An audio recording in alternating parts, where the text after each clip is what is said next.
La solución a los grandes problemas globales que enfrentamos hoy en día está en la capacidad de nuestros países de cooperar y de articularnos en temas de ciencia, tecnología e innovación.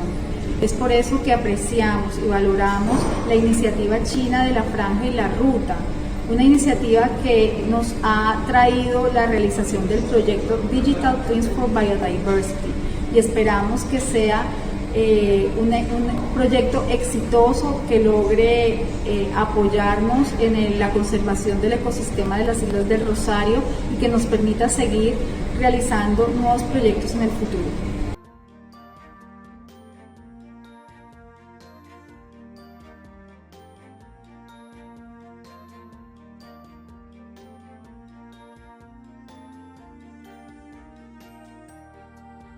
Los desarrollos tecnológicos en cuanto al sector agroecológico, agropecuario y agroindustrial aquí en China son demasiado avanzados y han sido muy interesantes de ver de primera mano. Hemos podido aprender sobre el cultivo de la yuca, la parte de formación y valor agregado a los diferentes productos que se pueden generar, o la utilización de subproductos, como por ejemplo el uso del tallo de la yuca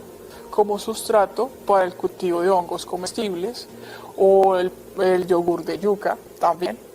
o también con la harina de yuca los diferentes productos de pastelería que se han podido desarrollar. Ha sido una labor muy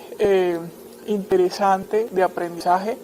y de entender cómo nosotros también en el SENA, en la región del Atlántico, podemos innovar con los productos de yuca